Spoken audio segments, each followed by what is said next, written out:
नमस्कार दोस्तों, welcome to the Learning Essence. अगर आप डीएलएड फोर्थ सेमेस्टर के स्टूडेंट हैं और आप साइंस की प्रिपरेशन करना चाहते हैं तो आप एकदम सही जगह पे आए हैं। मैं इससे पहले आपको 3 चैप्टर कंप्लीट करवा चुकी हूँ। आज आपका है फोर्थ चैप्टर। फोर्थ चैप्टर का नाम है स्थिर विद्युत आवेश, विद्युत धारा एवं चुंबकत्व।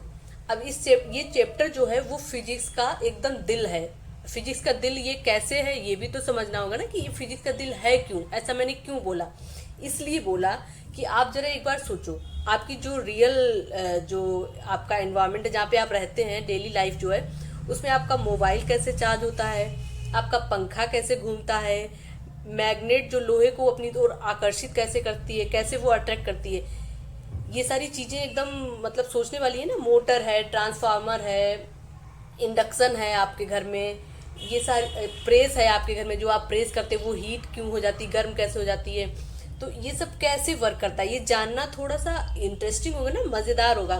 तो ये चैप्टर में मैं आप ये सारा कुछ हम लोग सीखेंगे, आपको बताएंगे। और एक चीज़ है कि इसमें जब चैप्टर को शुरू करेंगे ना तो बिल्कुल जीरो से शुरू करेंगे। जीरो से आपको बताएंगे कि आवेश क्या होते हैं, चार्ज क्या होते हैं, और धारा, किसी तार में धारा जो है करंट कैसे फ्लो करता है, कैसे बिजली से चुंबक बनती है, ये सारा कुछ इसमें सीखेंगे।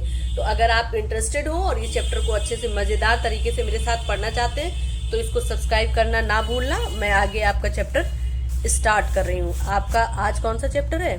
ये है विद्युत, स्थिर विद्युत आवेश, विद्युत धारा एवं चुंबकत्व। Let's start. DElEd fourth semester paper कौन सा है आपका? साइंस का पेपर 3rd है। चैप्टर का नाम है स्थिर विद्युत धारा, विद्युत आवेश एवं चुंबकत्व। फर्स्ट पॉइंट है, फर्स्ट पॉइंट क्या है? स्थिर विद्युत आवेश, स्टैटिक इलेक्ट्रिक करेंट। तो नेक्स्ट है विद्युत आवेश, व्हाट इज इलेक्ट्रिक करेंट। तो है क्वेश्चन, टॉपिक का नाम है स्थिर विद्युत आवेश, स्टैटिक इलेक्ट्रिक करंट। उसके अंदर है ये सब टॉपिक है विद्युत आवेश क्या है, व्हाट इज इलेक्ट्रिक करंट।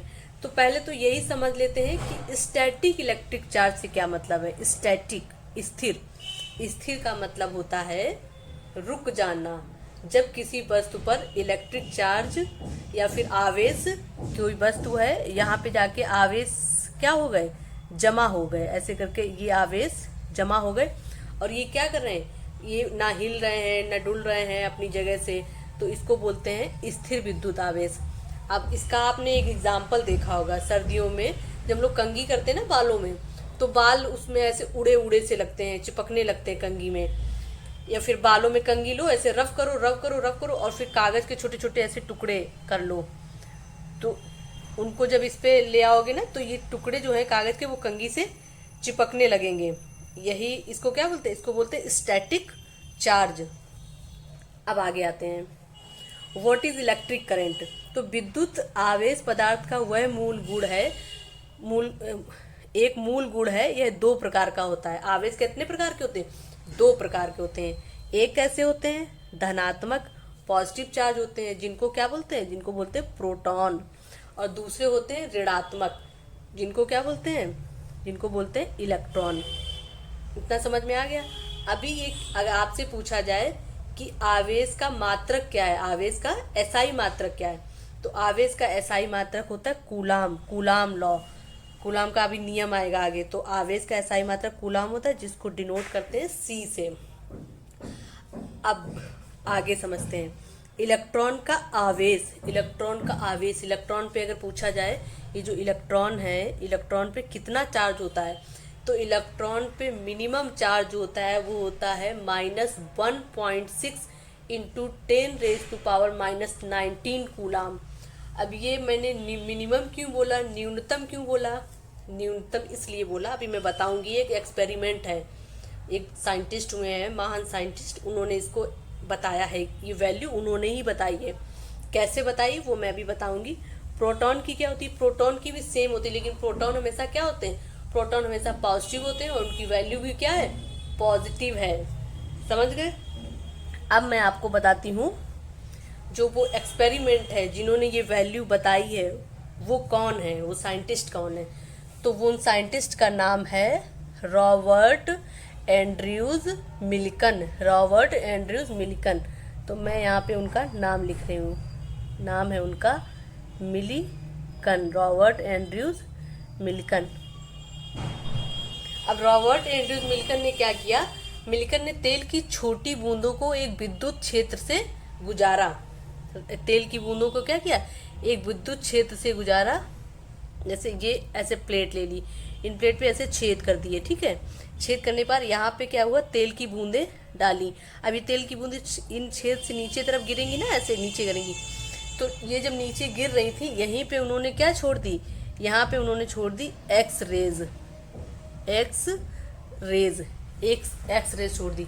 और ये बहुत, अब ये नीचे क्यों गिरेंगी, गुरुत्वाकर्षण बल की वजह से। गुरुत्वाकर्षण बल की वजह से ये कहाँ गिर रही है, नीचे गिर रही हैं।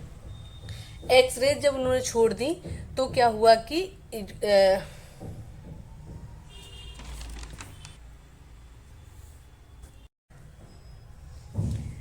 विद्युत विभव और विभवांतर, विद्युत विभव और विभवांतर, electric potential and potential difference, बहुत इंटरेस्टिंग है। जैसे अभी अपन लोग चार्ज पढ़ते आ रहे हैं, इसके बाद चार्ज पढ़ा है, चार्ज के बाद क्या पढ़ा था, भूल गए क्या पढ़ा था, मिल्कन्स के बारे में पढ़ा था, इलेक्ट्रिक फील्ड के बारे में पढ़ा था, कूलाम के बारे में पढ़ा था। कूलाम क्या होता है, दो चार्ज के बीच में लगने वाला फोर्स कूलाम था। अब पढ़ेंगे electric potential and potential difference. Electric विद्युत विभव अनंत से किसी बिंदु तक एकांक धन आवेश लाने में किया गया कार्य।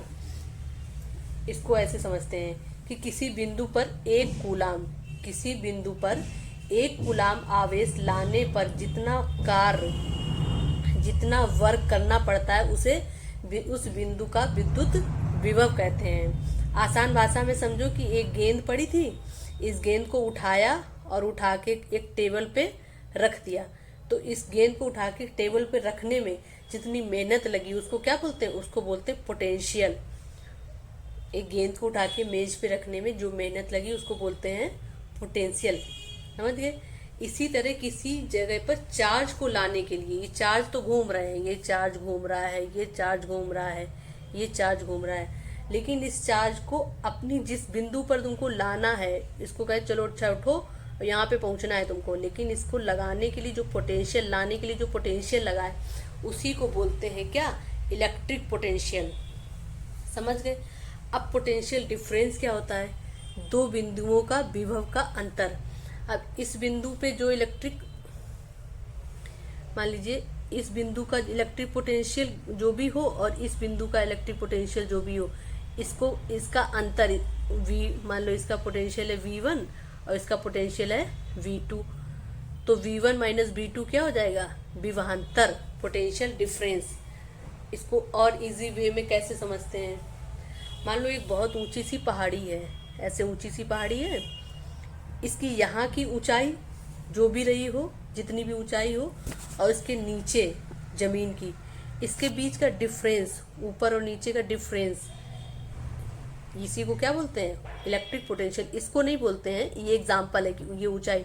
अब इसका मान लो वोल्टेज ज़्यादा है, मतलब इलेक्ट्रिक पोटेंशियल ज़्यादा है, इसका इलेक्ट्रिक पोटेंशियल कम है, तो V1 माइनस V2 क्या हो जाएगा, पोटेंशियल डिफरेंस, दोनों पॉइंट के बीच में अंतर। एक जगह की एनर्जी को क्या कहते हैं, पोटेंशियल कहते हैं। दो जगहों के बीच की एनर्जी का फर्क क्या कहते हैं, पोटेंशियल डिफरेंस कहते हैं। सिंपल सी बात है। इसका एसआई मात्रक क्या होता है, एसआई मात्रक होता है joule per coulomb. Electric potential का एसआई मात्रक होता है जूल पर कूलाम। सिंपल है। जूल पर कूलाम क्यों होता है, क्योंकि V equal to W upon Q। W क्या है, वर्क, और वर्क की एसआई यूनिट क्या होती है, जूल, और Q है चार्ज, चार्ज की एसआई यूनिट पढ़ी है क्या होती है, कूलाम, तो क्या बन जाएगा, joule per coulomb.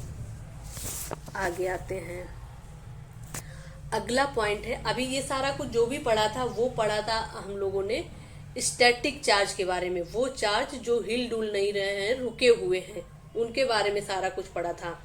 Electric potential क्या होता है, पोटेंशियल क्या होता है, कूलॉम्स लॉ क्या होता है, मैग्नेटिक फील्ड क्या होता है, ये सब पढ़ा था स्टैटिक चार्ज के बारे में, स्थिर चार्ज के बारे में। अब पढ़ेंगे इलेक्ट्रिक करंट। यहाँ पे चार्ज स्थिर नहीं है, ये अपना ऐसे बह रहे हैं, बह रहे हैं। चार्ज क्या है? बह रहे हैं। करंट मतलब धारा। विद्युत धारा की परिभाषा क्या होती है? परिभाषा पहले पढ़ते हैं। किसी चालक के अनुप्रस्थ काट से प्रति सेकंड प्रवाहित होने वाले आवेश की मात्रा को विद्युत धारा कहते हैं। अब अगला पॉइंट है ओम्स लॉ। ओम्स लॉ किसे कहते हैं? यदि भौतिक परिस्थितियां स्थिर रहें तो चालक प्रवाहित धारा उसके सिरा पर लगे विभवांतर के अनुक्रमानुपाती होती है। तो भौतिक परिस्थितियां स्थिर रहें। भौतिक परिस्थितियां होती क्या है? भौतिक परिस्थितियां मतलब कि मोटाई और तापमान, टेम्परेचर और उसकी जो ब्रीथ है, वो मोटाई और तापमान अगर क्या रहें?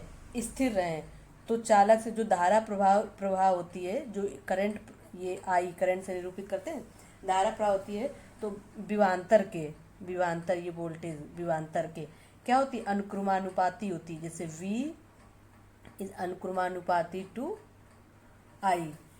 जो विभवांतर है वो किसके अनुक्रमानुपाती है? धारा के, करंट के। और ये R क्या है? Directly proportional. R रेजिस्टेंस है, तो B equal to IR। IR क्या है? R है रेजिस्टेंस। इसको एक एग्जाम्पल से समझते हैं। जैसे कि ये पानी, ये एक पाइप है, इससे क्या हो रहा है? पानी का प्रवाह हो रहा है, पानी इससे बह रहा है। अगर ये पाइप बड़ा कर दिया जाए, इस पाइप को क्या कर दें? इस पाइप को थोड़ा सा मोटा कर दें, ऐसे करके इस पाइप को मोटा कर दें, तो इसमें जो पानी का प्रवाह है वो क्या हो जाएगा? बढ़ जाएगा। सिंपल सी बात है। और इसी पाइप को अगर पतला कर दे ऐसे, तो इसमें पानी का जो प्रवाह है, जल का जो प्रवाह है, वो क्या हो जाएगा? कम हो जाएगा। तो क्या रेजिस्टेंस क्या कर रहा है? रेजिस्टेंस प्रतिरोध पैदा कर रहा है। ये जो पाइप को छोटा बड़ा कर रहे हैं, कहीं यहाँ कुछ कचरा फंस गया तो इसका जो फ्लो है पानी का वो रुक जाएगा। ऐसे ही तार में क्या है? वायर में अगर उसकी मोटाई बढ़ जाए या टेम्परेचर ऊपर नीचे हो जाए, वो सब कुछ ना हो, तो क्या होगा कि रेजिस्टेंस अगर बढ़ाया जाए, रेजिस्टेंस अगर बढ़ जाएगा तो करंट क्या हो जाएगा? रुक जाएगा, कम हो जाएगा। रेजिस्टेंस को कम करने के लिए क्या करते हैं? करंट को कम करने के लिए रेजिस्टेंस बढ़ा देते हैं। तो फॉर्मूला है V इक्वल टू IR। और रेजिस्टेंस का जो SI मात्रक है वो क्या होता है? रेजिस्टेंस का SI मात्रक होता है ओम, OHM, ओम। आगे बढ़ते हैं। अब आता है टॉपिक अपना प्रतिरोध। अगर एग्जाम में पूछा जाए कि प्रतिरोध किसे कहते हैं, रेजिस्टेंस किसे कहते हैं? रेजिस्टेंस मतलब क्या है? रोकना। जो धारा का प्रवाह हो रहा है तार में, जो इलेक्ट्रॉन फ्लो हो रहे हैं तार में, उसको रोकना, उसमें प्रतिरोध, उसको क्या बोलते हैं? रेजिस्टेंस।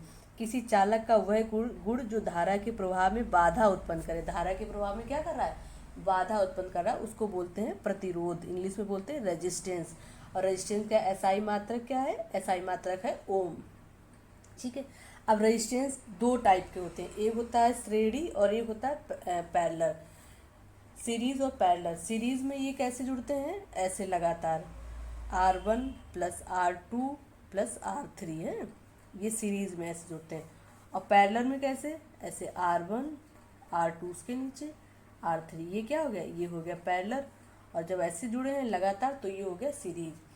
तो श्रेणी में क्या होता है, सीरीज में क्या होता है? जब करंट फ्लो होता है तो सभी में क्या होता है? सभी रेजिस्टेंस में धारा क्या होती है? समान होती है और इनका विभवांतर अलग अलग होता है। और समानांतर पैरेलल में क्या होता है? धारा तो अलग अलग होती है लेकिन सभी में विभवांतर समान होता है। तो एक याद कर लो कि श्रेणी में क्या होगा? धारा समान होगी और विभवांतर में अंतर होगा। उसका अपोजिट वाला अपने आप याद हो जाएगा। अगला पॉइंट है विद्युत शक्ति एवं ऊर्जा, electric power and energy. Electric power का फॉर्मूला क्या है? P is equal to VI। ठीक है। और अभी ओम का फॉर्मूला क्या पढ़ा था? ओम का फॉर्मूला पढ़ा था V equal to IR। V equal to IR। तो इस IR, V equal to IR की वैल्यू यहाँ पे रख सकते हैं V की जगह पे। तो P is equal to IR into, और ये I पहले से है, तो ये I और ये I मिलके क्या हो जाएगा? I स्क्वायर और R। तो P इक्वल टू I स्क्वायर और R, ये बन गया। अब विद्युत शक्ति का मात्रक क्या है? विद्युत शक्ति का मात्रक है वाट, मात्रक है वाट। अब ऐसे याद कर लो जो मैंने याद करवाया था। मैंने बताया था कि फोर्स का मात्रक क्या है, फोर्स का मात्रक है न्यूटन। चार्ज का मात्रक क्या है, चार्ज का मात्रक है कूलाम।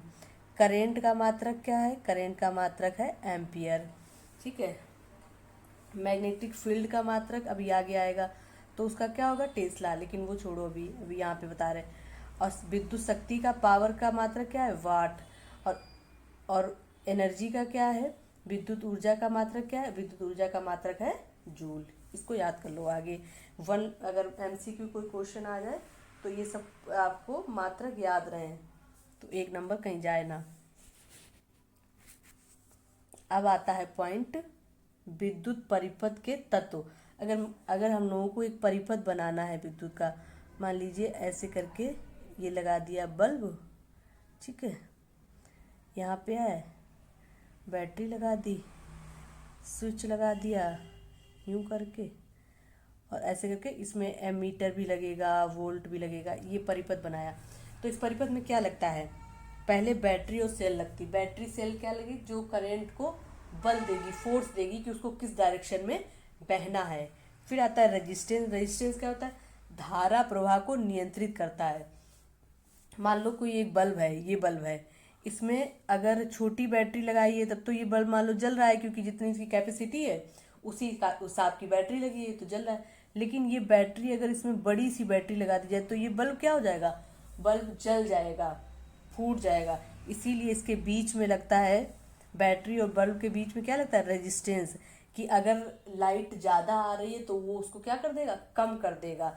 तो धारा के प्रवाह को नियंत्रित कौन करता है, रेजिस्टेंस। अगला आता है कैपेसिटर, आवेश का संचयन करता है। कैपेसिटर को नॉर्मल समझ लेते हैं, जैसे एक पानी की, जैसे घर में पाइपलाइन है, ठीक है, ये पाइप है, ऊपर छत पे रखी है पानी की टंकी, तो पाइप में पानी बह रहा है लेकिन टंकी में पानी क्या हो रहा है, स्टोर हो रहा है, तो उसको हम लोग बाद में यूज कर लेते हैं किसी काम में। वही काम है कैपेसिटर का है। कैपेसिटर क्या करता है, आवेश का संचयन करता है। जो इलेक्ट्रॉन फ्लो हो रहे हैं करंट को क्या कर लेता है, संचयन कर लेता है, अपने पास स्टोर कर लेता है और फिर उसको बाद में यूज कर लेता है।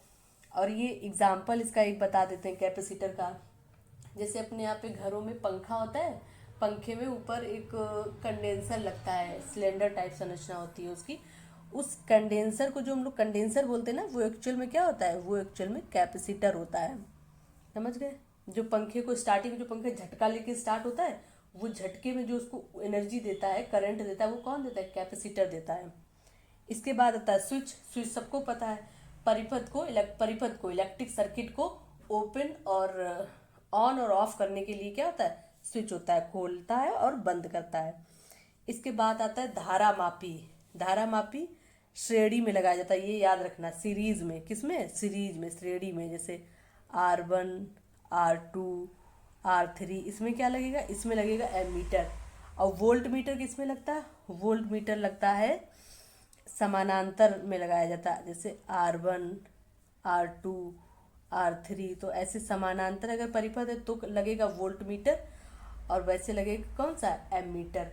और एमीटर क्या करता है, एमीटर बताता है कि कितना करंट फ्लो हो रहा है, करंट कितना फ्लो हो रहा है, ये एमीटर बताता है। जैसे एक पाइप से कितना एक सेकंड में कितना पानी जा रहा है, तो वही हिसाब से ये बताता है कि एक सेकंड में कितने चार्जेस फ्लो हो रहे हैं, कितने इलेक्ट्रॉन फ्लो हो रहे हैं, कितना आवेश जा रहा है। और वोल्ट मीटर क्या बताता है, वोल्ट मीटर बताता है प्रेशर, कि जो एक जैसे उसमें बताता है कि एक पाइप में जो पानी फ्लो हो रहा है, एग्जाम्पल बता रहे हैं कि पाइप से जो पानी फ्लो हो रहा है वो कितने प्रेशर से फ्लो हो रहा है, वैसे ही तार से जो करंट फ्लो हो रहा है वो कितने प्रेशर से फ्लो हो रहा है। ये कौन बताता है, ये बताता है वोल्ट मीटर, वोल्ट मापी।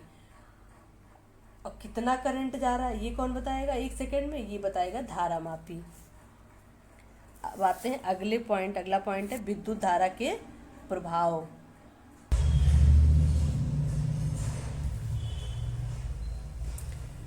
चुंबकीय प्रभाव, रासायनिक प्रभाव और ऊष्मीय प्रभाव, चुंबकीय प्रभाव, रासायनिक प्रभाव। तो नाइक्रोम जो तार होता है उसमें करंट फ्लो हुआ, करंट फ्लो होने से जो उसका रेजिस्टेंस ज़्यादा होगा, जब रेजिस्टेंस ज़्यादा होगा तो उसका इलेक्ट्रिक करंट का वो क्या करेगा, इलेक्ट्रिक धारा का प्रतिरोध करेगा। उसको जब प्रतिरोध करेगा तो उसमें उत्पन्न होगी क्या, हीट उत्पन्न होगी। और हीट उत्पन्न होगी तो उसी का काम करते किसमें, बल्ब में, क्योंकि हीट उत्पन्न होगी उसमें चार्जेस निकलेंगे और वो क्या होगा, जलने लगेगा। प्रेस में, हीटर में, ये सब किसके एग्जाम्पल है, ऊष्मीय प्रभाव के। अब आते हैं विद्युत प्रभाव, चुंबकीय प्रभाव के। चुंबकीय क्षेत्र उत्पन्न होता है विद्युत मोटर या जनरेटर में। चुंबकीय क्षेत्र कैसे उत्पन्न होता है, जैसे ये एक लोहे की कील ली, इसमें आसपास वायर लपेट दिया, वायर लपेटने के बाद इसमें से करंट फ्लो किया है। क्या करंट फ्लो किया है।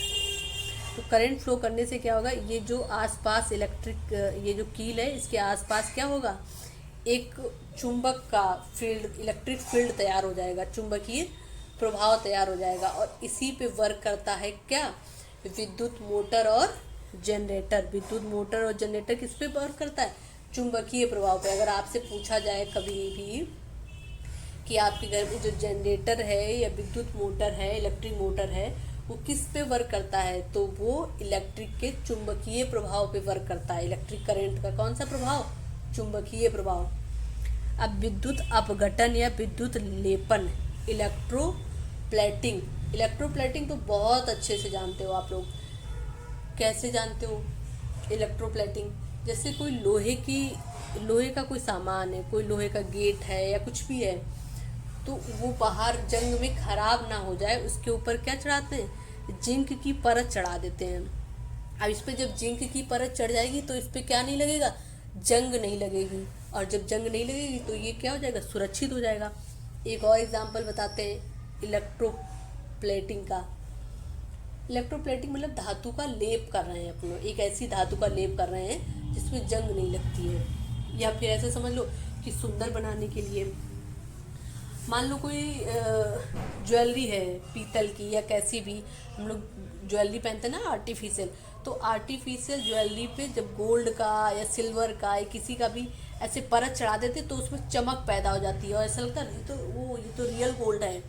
तो रियल गोल्ड, जो गोल्ड की पानी चढ़ाया गया ना, जब लोग बोलते पानी चढ़ा हुआ है, वो पानी नहीं चढ़ा होता, उस पर क्या करते हैं, इलेक्ट्रोप्लेटिंग करते हैं। इलेक्ट्रोप्लेटिंग में क्या होता है, इसको लेप चढ़ा दिया जाता है।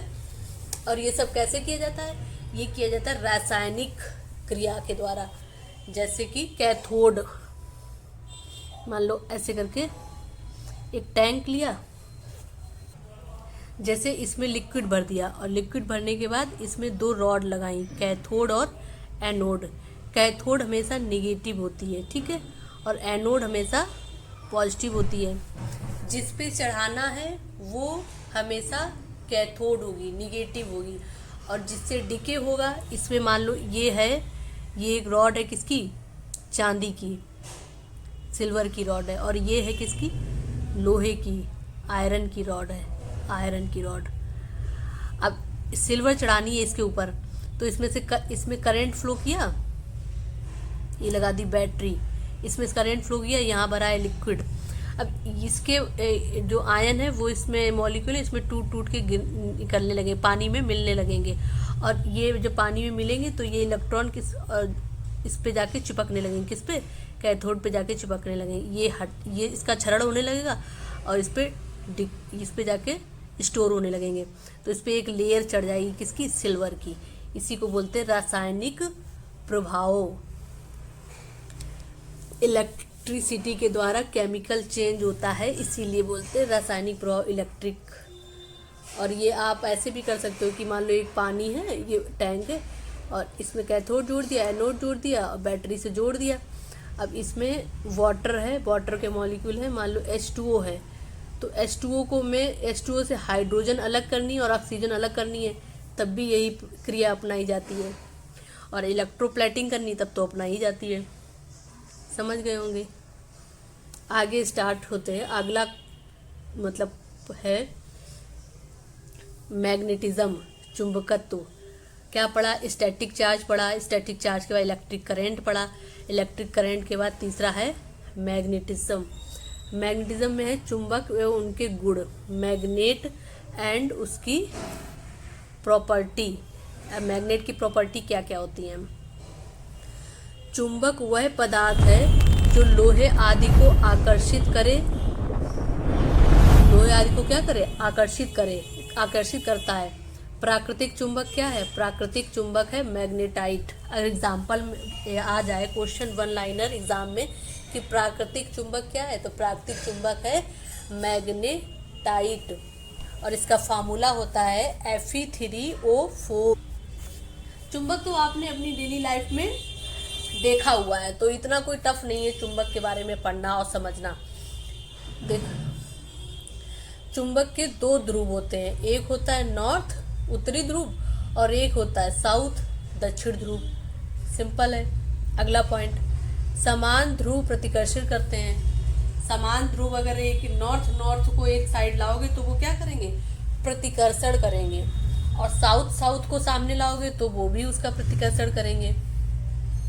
ध्रुवों को अगर नॉर्थ और साउथ लाओगे तो आकर्षण होगा, नॉर्थ लाओगे तो प्रतिकर्षण होगा, साउथ लाओगे तो क्या होगा, प्रतिकर्षण होगा।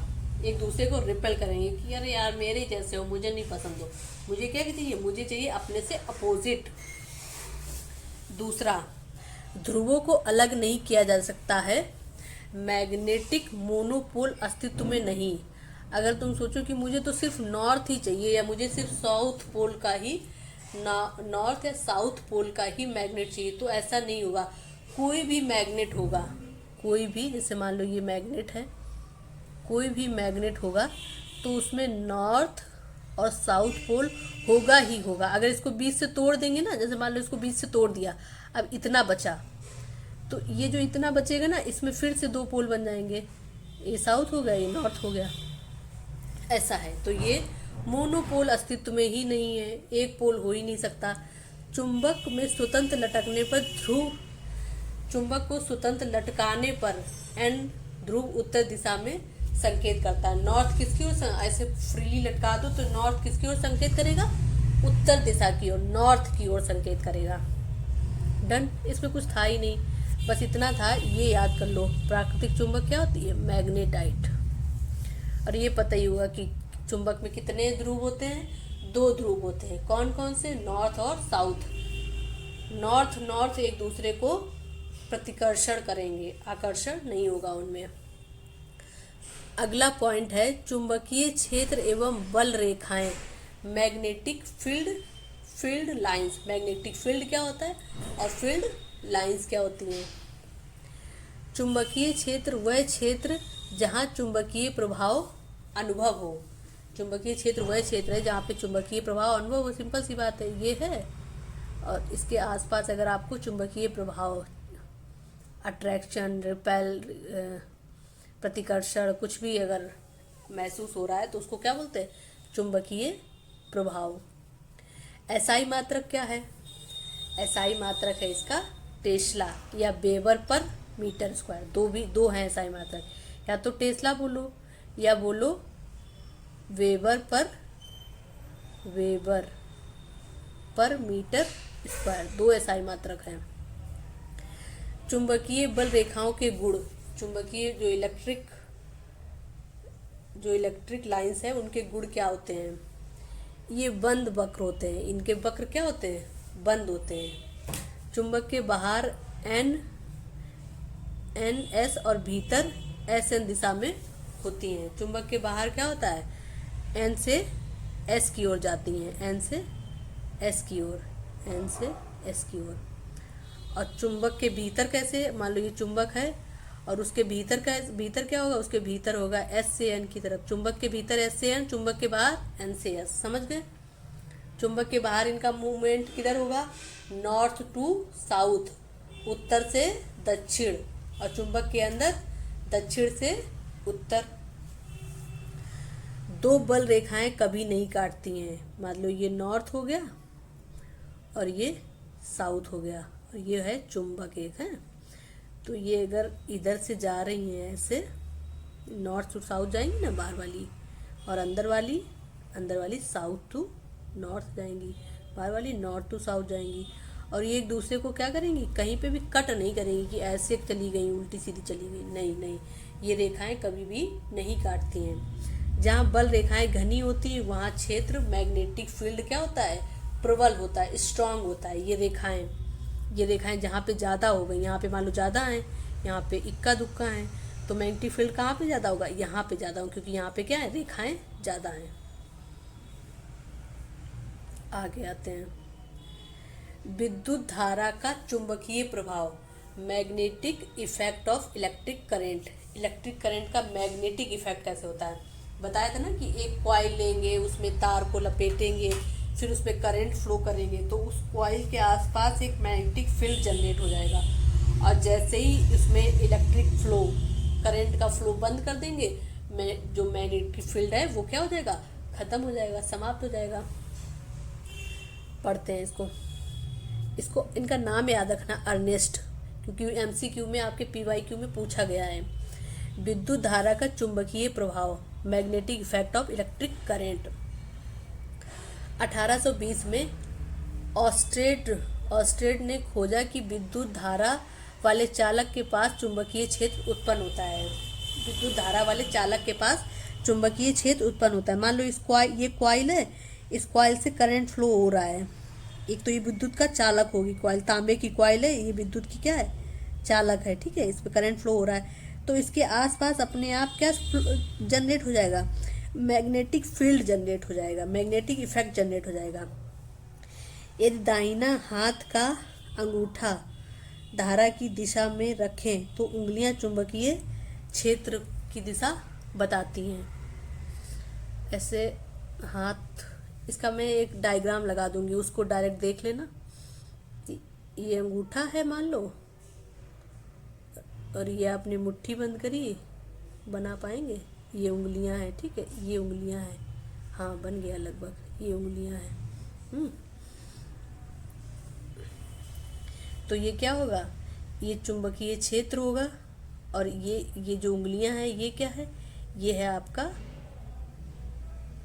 चुंबकीय क्षेत्र की रेखाओं की दिशा बताती हैं। दाहिने हाथ का अंगूठा धारा की, ये करंट, ये क्या बता रहा है, करंट, और ये आसपास जो जनरेट हो रहा है ये इलेक्ट्रिक, देखो ये रहा अंगूठा, ये अंगूठा जो है वो है क्या, करंट आई, और ये हैं उंगलियां, ऐसे ये उंगलियां हैं, और ये उंगलियां इधर को हैं, इस तरफ हैं उंगलियां, तो ये बता रही क्या, मैग्नेटिक इफेक्ट या मैग्नेटिक फील्ड, चुंबकीय क्षेत्र की रेखाएं, मैग्नेटिक जो रेज हैं ना, रेखाएं, वो इस तरफ को मूव करेंगी। जब करंट ऐसे फ्लो होगा तो ये इधर मूव करेंगी, और जब करंट, यही अंगूठा और नीचे कर दो, जब करंट इधर फ्लो होगा तो ये मैग्नेटिक रेखाएं किधर मूव होंगी, इस तरफ मूव होंगी। इसका लगा देंगे अभी डायग्राम, उससे समझ लेना।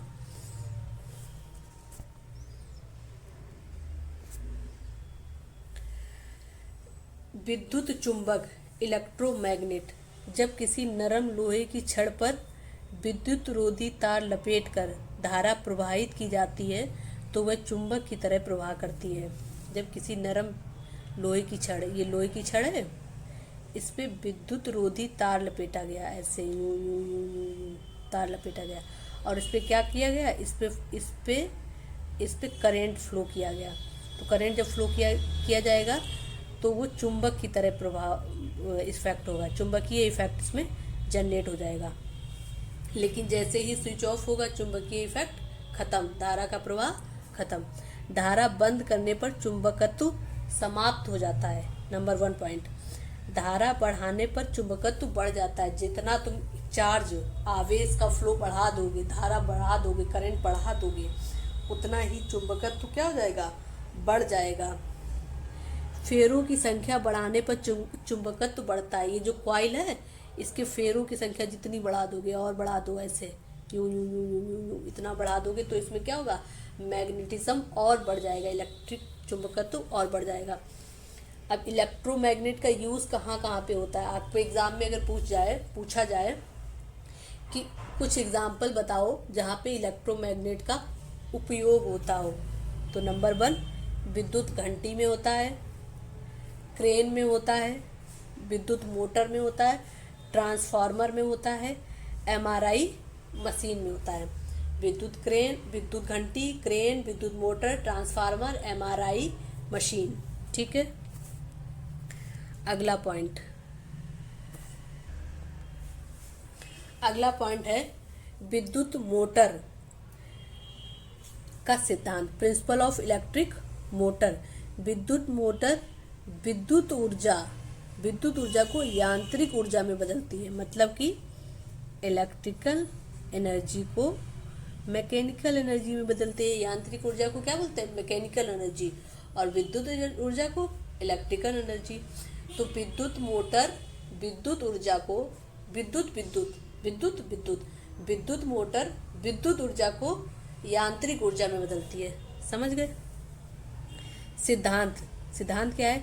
जब किसी धारावाही चालक को चुंबकीय क्षेत्र में रखा जाता है तो उस पर बल लगता है। किस सिद्धांत पे काम करता है? उस पर बल लगता है।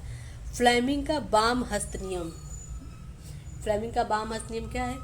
बाईं हाथ की तर्जनी मध्यमा अंगूठा को परस्पर लंबवत रखें तो तर्जनी बी मध्यमा अंगूठा बल की दिशा दिखाता है। तो अंगूठा क्या दिखाता है? अंगूठा शो करता है बल, फोर्स की।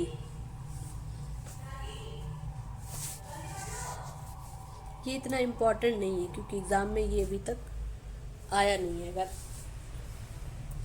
लेकिन इसको देख लेना क्योंकि हो सकता है आ जाए। इलेक्ट्रिक जनरेटर अभी क्या पढ़ा था?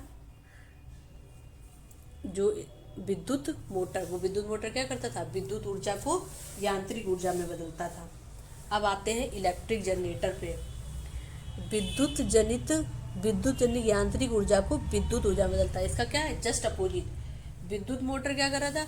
विद्युत ऊर्जा को यांत्रिक ऊर्जा में बदल रहा था, लेकिन इलेक्ट्रिक जनरेटर क्या कर रहा है? यांत्रिक ऊर्जा को विद्युत ऊर्जा में बदल रहा है। ये विद्युत चुंबकीय प्रेरण के सिद्धांत पर कार्य करता है। एसी जनित्र और डीसी जनित्र। एसी मतलब दिशा परिवर्तन करती धारा उत्पन्न करता है। क्या करता है? दिशा परिवर्तित, ऐसे यूं ऐसे करके, ऐसे ऐसे ऐसे। ये क्या है? एसी करंट, इसका डायरेक्शन चेंज हो रहा है। और डीसी ये ऐसे एक ही डायरेक्शन में जा रहा है जो करंट, उसको क्या बोलते हैं? DC current. विद्युत चुंबकीय प्रेरण, इलेक्ट्रोमैग्नेटिक इंडक्शन। ये आपका सेकेंड लास्ट पॉइंट है। इसके बाद हम लोग करेंगे एमसीक्यू। इलेक्ट्रोमैग्नेटिक इंडक्शन, विद्युत चुंबकीय प्रेरण। फैराडे का नियम क्या है? जब किसी कुंडली से गुजरने वाला चुंबकीय फ्लक्स बदलता है तो उसमें ईएमएफ प्रेरित होता है। ठीक है। और लेंज का नियम, प्रेरित धारा की दिशा वह होती है जो अपने कारणों का विरोध करे। जो उसको जिस कारण से वो उत्पन्न होता है उसी पैदा हुई बिजली हमेशा अपने होने वाले कारण का विरोध करेगी। ठीक है। अब फैराडे का नियम और लेंज का नियम, इसको एक बार समझा देते हैं। फैराडे का क्या है? ये बिजली की मात्रा बताता है, मैग्नीट्यूड। फैराडे क्या बताते हैं? फैराडे का नियम और लेंज का नियम। ठीक है। फैराडे बिजली की मात्रा बताते हैं, मैग्नीट्यूड बताते हैं, और जो लेंज है वो क्या बताते हैं? वो बताते हैं बिजली की दिशा, बिजली किस डायरेक्शन में है। तो फैराडे मैग्नीट्यूड बताते हैं और लेंज बताते हैं बिजली की डायरेक्शन।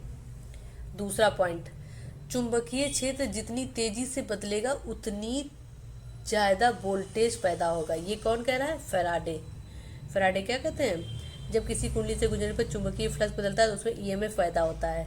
ईएमएफ मतलब वोल्टेज। तो चुंबकीय क्षेत्र जितनी तेजी से बदलेगा उतनी ज़्यादा उसमें वोल्टेज पैदा होगा। और इन्होंने क्या बोला है? लेंज का कहना है कि पैदा हुई बिजली हमेशा अपने होने वाले कारण का विरोध करेगी। यहाँ पे क्या हो रहा है? विरोध, अपने कारण का विरोध करेगी। अब फैराडे का नियम कहाँ पे वर्क करता है? फैराडे का नियम वर्क करता है जनरेटर में, ट्रांसफार्मर में। और ये क्या है? लेंज का नियम। लेंज जो अपने कारण का विरोध करेगी, रेजिस्टेंट का काम करेगी। और जब रेजिस्टेंस का काम करेगी, विरोध करेगी, तो ये क्या करता है, ये करता है एनर्जी का कंजर्वेशन, ये एनर्जी को स्टोर करता है, उसका कंजर्वेशन करता है। ट्रांसफार्मर किसके नियम पे वर्क करता है, अभी बताया था, ट्रांसफार्मर वर्क करता है फैराडे के नियम पे, जनरेटर वर्क करता है फैराडे के नियम पे। ट्रांसफार्मर एसी वोल्टेज को घटाता बढ़ाता है। मान लो आपके घर में करंट आ रहा है, तो अब एसी वोल्टेज आ रहा है, अब बहुत ज़्यादा तेज से करंट आ रहा है, तो उसको उतने ज़्यादा उससे फ्लो नहीं होने देगा ना, अगर ज़्यादा आ रहा है तो कम करना है, कम आ रहा है तो बढ़ाना है। तो ट्रांसफार्मर एसी वोल्टेज को क्या करता है, घटाता बढ़ाता है। एक होता है स्टेप डाउन, दो टाइप का होता है, स्टेप डाउन और स्टेप अप। अपचाई और उच्चाई। अपचाई में क्या करता है, उच्च वोल्टेज को निम्न वोल्टेज में कन्वर्ट करता है, अगर वोल्टेज ज़्यादा है तो उसको कम कर देगा। दो तरह के ट्रांसफार्मर होते हैं। और एक क्या करता है, निम्न वोल्टता को उच्च वोल्टता में कन्वर्ट करता है, अगर कम है तो उसको बढ़ा देगा। समझ गए। अब आते हैं अपन लोग MCQ पे, PYQ। आपके पिछले 8 साल में जो जो क्वेश्चन पूछे गए हैं वो सारे क्वेश्चन यहाँ पे लिखे हुए हैं, समझ लेते हैं। पहला क्वेश्चन है विद्युत आवेश का एसआई मात्रक। तो विद्युत आवेश का एसआई मात्रक बताया था, क्या होता है, चार्ज का आवेश एसआई मात्रक कूलाम। कूलाम कूलाम का नियम किसके बीच बल बताता है, बताया था, दो चार्ज के बीच में, दो चार्ज, ये Q और एक ये Q, ये चार्ज और ये चार्ज, इनके बीच में जो फोर्स लगेगा उसको क्या बोलते हैं, कूलाम का नियम। तो दो आवेश, फोर्स, दो आवेशों के बीच। विद्युत धारा का एसआई मात्रक बताया ही था, क्या होता है, एम्पियर। विद्युत धारा का एसआई मात्रक एम्पियर। अगला पॉइंट, ओम के नियम के अनुसार V और I में संबंध है। तो ओम का नियम क्या कहता था, ओम का नियम कहता था V = IR, और IR जो है वो रेजिस्टेंस है, तो V is directly proportional to I। V is directly proportional to I कहाँ पे लिखा है, C में, V is directly proportional to I। अब आते हैं क्वेश्चन नंबर 5 पे। श्रेणी क्रम में जुड़े 3 प्रतिरोधी R1, R2, R3 का कुल प्रतिरोध। R1, R2, R3 कैसे जुड़ते हैं, प्लस में। ये फार्मूला है, अगर श्रेणी में आपको रेजिस्टेंस दे दी जाए, किसी का 2, किसी का 3, किसी का 4, तो इनको जोड़ दोगे, R1, R2 और R3 आपको मिल जाएगा कुल प्रतिरोध कितना होगा। तो इसका ये हो गया।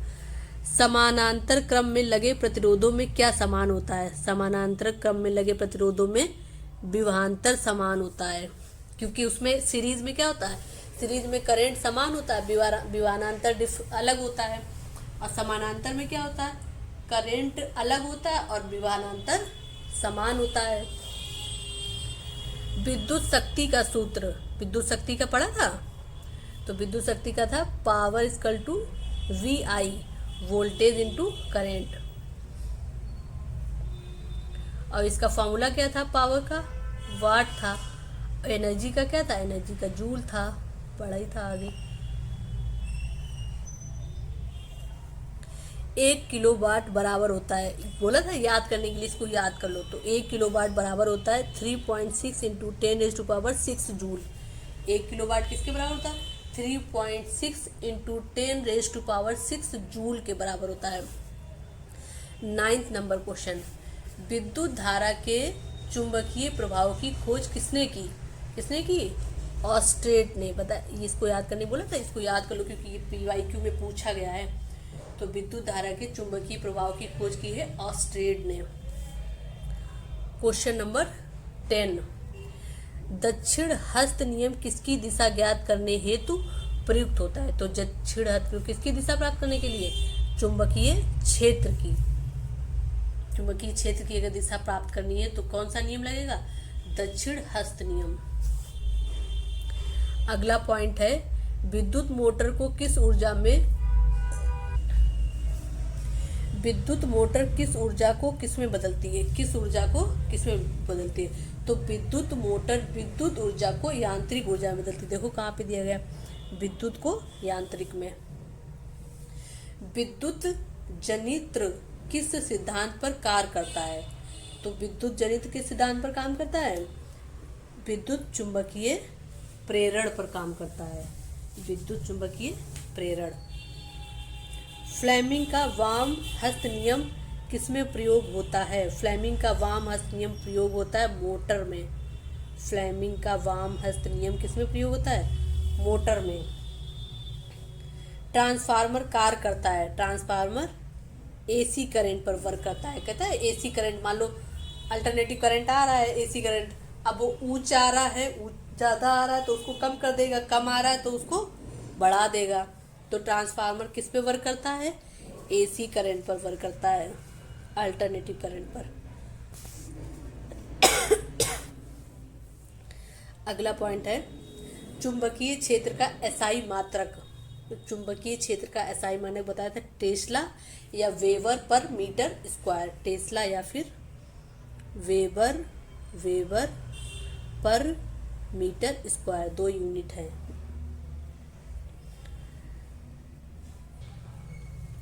कौन सा पदार्थ अनुचुंबकीय है? अनुचुंबकीय जिसमें चुंबकत्व के गुण नहीं है। तो लोहे में तो है, निकेल में है, बिस्मिथ में है, ऑक्सीजन में नहीं है क्योंकि ऑक्सीजन मेटेलिक नहीं है, धातु नहीं है।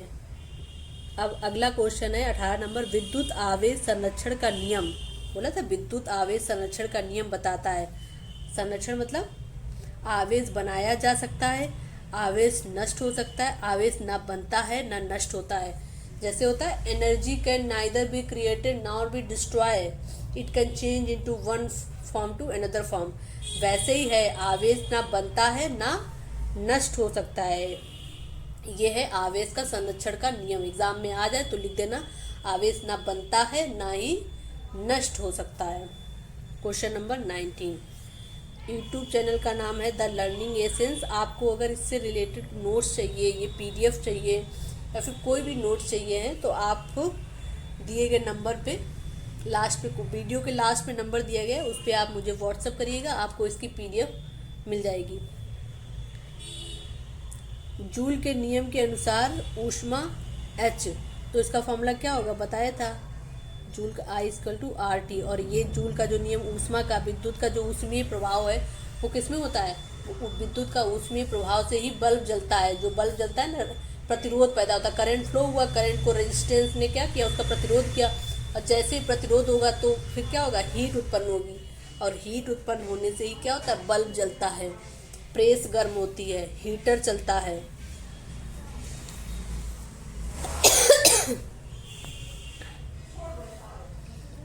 ट्वेंटी क्वेश्चन है,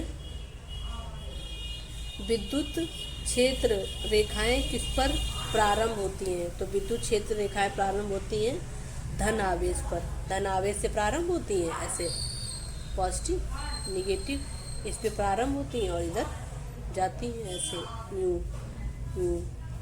प्रारंभ कहाँ से होती? अगर आपसे पूछ दिया जाए विद्युत क्षेत्र रेखाएं कहाँ अंत होती हैं, तो अंत होती हैं निगेटिव पे, ऋण आवेश पे। और प्रारंभ कहाँ से होती है? तो धन आवेश पे। अब आपके देखते हैं,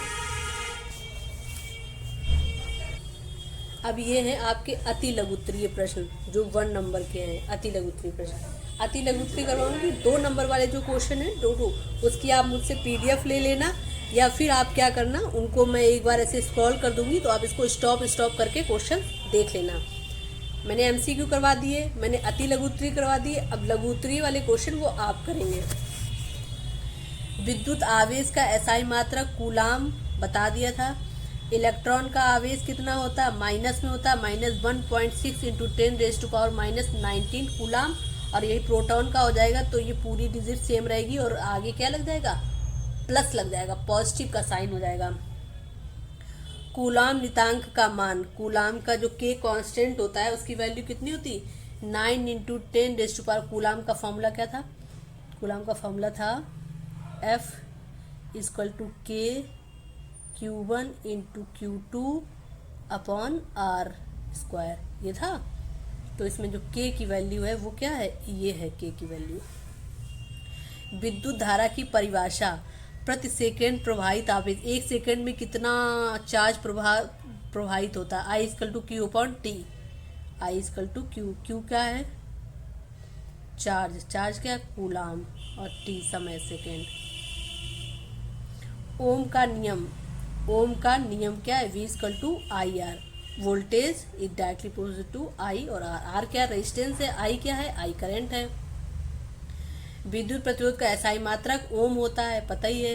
विद्युत शक्ति का सूत्र P इक्वल टू वी आई, पता था P इक्वल टू वी आई। तो इसका जो एसआई मात्रक था वो क्या था, वाट, एसआई मात्रक वाट। एनर्जी का जूल, 1 किलोवाट को जूल में बदलिए, 1 किलोवाट को जूल में बदलने के लिए 3.6 इंटू 10⁶ जूल से क्या करना पड़ेगा, इंटू करना पड़ेगा। 1 में इंटू करेंगे क्या ही हो जाएगा, जूल में बदल जाएगी इतना। विद्युत धारा की चुंबकीय प्रभाव की खोज किसने की, ऑस्ट्रेट ने की। कब की, 1820 में। ऑस्ट्रेट, नाम इनका भूलना नहीं है, ऑस्ट्रेड, ऑस्ट्रेड।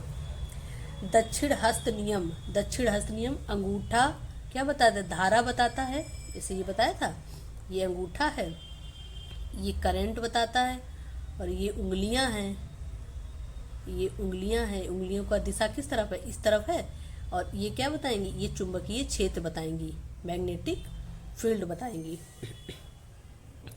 विद्युत मोटर किस ऊर्जा में रूपांतरित करती है, तो विद्युत मोटर को यांत्रिक ऊर्जा में।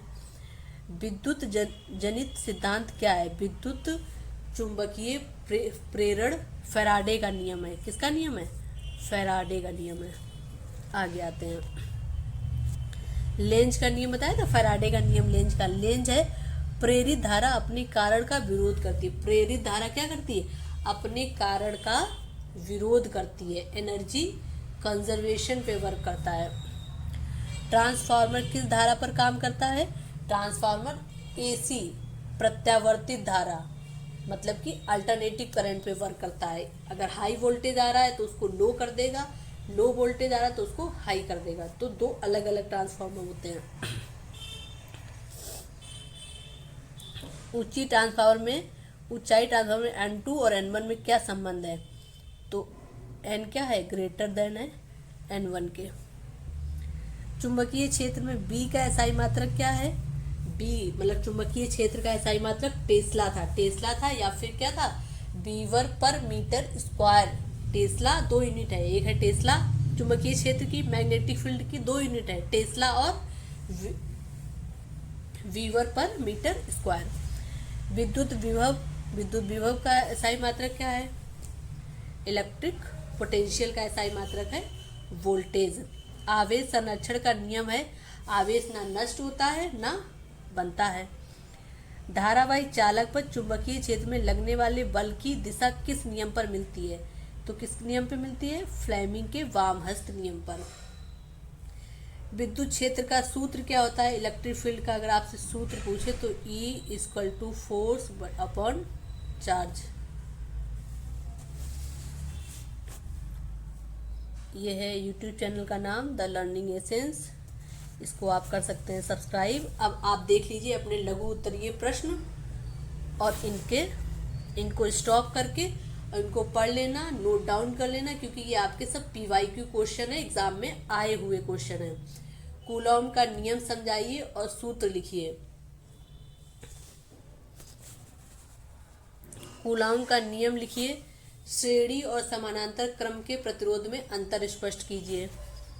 तीसरा क्वेश्चन है, विद्युत मोटर का सिद्धांत एवं उपयोग लिखिए। सिद्धांत क्या है, फ्लेमिंग का वाम हस्त का नियम उस पर वर्क करता है, और उपयोग कहाँ कहाँ पे होता है विद्युत मोटर का वो लिखना है। विद्युत चुंबक किसे कहते हैं, इसके उपयोग लिखिए। ये सारा 3 सब पॉइंट वाइज है, 1 2 3। विद्युत चुंबक किसे कहते हैं, इसके उपयोग देखो, जैसे नरम लोहे की छड़ विद्युत रोधी तार पर लपेटकर धारा प्रवाहित की जाती है तो चुंबक की भांति व्यवहार करती है, इसे विद्युत चुंबक कहते हैं। धारा बंद होने पर चुंबक खत्म हो जाती है। कहाँ कहाँ उपयोग होता है लिख देना। फेरू की संख्या बढ़ाने से धारा का चुंबकत्व क्या होता है, बढ़ जाता है। ऐसे क्वेश्चन नंबर 5 है, ट्रांसफार्मर का सिद्धांत, प्रकार और सूत्र ये लिखना है। ये इसको लिख लेना, लिख के अच्छे से लिख, नोट डाउन करके, समझ के, याद करके, और मुझे व्हाट्सएप पे मेरे नंबर पे आप कॉपी में अपनी लिख के भेज सकते हैं। फैराडे के विद्युत चुंबकीय प्रेरण के नियम, इसको लिखना है, फैराडे का नियम। जूल का तापीय नियम, ये है जूल का तापीय नियम। बिजली का बल्ब है, हीटर है, भट्टी है, जहाँ जहाँ पे ये उपयोग होता है। ठीक है, ठीक है, ये चैप्टर हो गया है फिनिश। कल मिलेंगे आपके 5th नंबर चैप्टर, वो है शायद रक्त की संरचना चैप्टर पढ़ाएंगे। आप उसको पढ़ के आना, और अगर उसमें कोई क्वेश्चन पूछने हो, इस चैप्टर से भी कोई क्वेश्चन पूछने हो तो नीचे कमेंट में मैसेज कर देना, मैं उसका प्रॉपर रिप्लाई करूँगी। जो भी आंसर होगा मैं आपको बताऊँगी। और अगर आपको कॉल पे पूछना हो, कॉल पे पूछ सकते हैं, व्हाट्सएप पे मैसेज कर सकते हैं, अपना क्वेश्चन पुट कर सकते हैं। थैंक यू, जय हिंद। मिलते हैं कल एक नए चैप्टर के साथ में।